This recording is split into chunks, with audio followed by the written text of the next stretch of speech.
মহারাজ বই কিনতে এসেছে। বই বিক্রেতা মহারাজকে দেখে বেশ খুশি হয়ে যান, কেননা এর আগেও বহুবার এই দোকান থেকে বই কিনেছে মহারাজ। মহারাজ বলে, আমাকে 2 সেট গীতাঞ্জলি দিন। বই বিক্রেতা বলে, 2 সেট কেন? মহারাজ বলে, 1 সেট আমার জন্য আর 1 সেট আমার শাশুড়ি মার জন্য।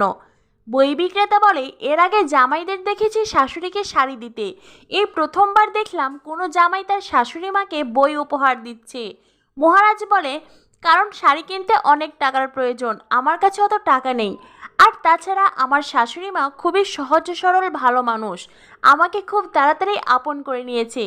আর আমিও যাদেরকে ভালোবাসি তাদেরকে বই উপহার দেই। ভালোবাসার মানুষগুলোকে বই উপহার দিতে আমার খুব ভালো লাগে। এরপরেই বই বিক্রেতা মহারাজকে বই দিয়ে বলে, আমি যতদূর জানি তোমার কাছে গীতাঞ্জলি থাকার কথা। মহারাজ বলে, আমার যেই গীতাঞ্জলি ছিল সেইটা আমার ছোট বোন মিলি ও নিয়েছে, ও পড়ছে। আর আমি গ্রামে যাব, তো তার জন্য এইটা সাথে নিয়ে যাব। বই বিক্রেতা বলে, গ্রামে চলে যাবে মানে একেবারেই চলে যাওয়ার ইচ্ছে নাকি? মহারাজ বলে, হ্যাঁ, এইবার ভাবছি সমস্ত পাঠ চুকিয়েই চলে যাব। আমার এই শহরে থাকতে একদম ভালো লাগছে না। এদিকে জয়ন্ত পূজাকে বলে, পূজা বৌদি, তোমার সঙ্গে আমার কিছু কথা আছে। পূজা বলে, ঠিক আছে ঠিক আছে, চলো আমরা বারান্দায় গিয়ে কথা বলি। রিয়া বলে, হ্যাঁ রে দিদি, কি এমন কথা যেটা আমাদের সামনে বলা যাবে না? পূজার মাও সেই একই কথা বলে। তখনই সেখানে আসে মহারাজ।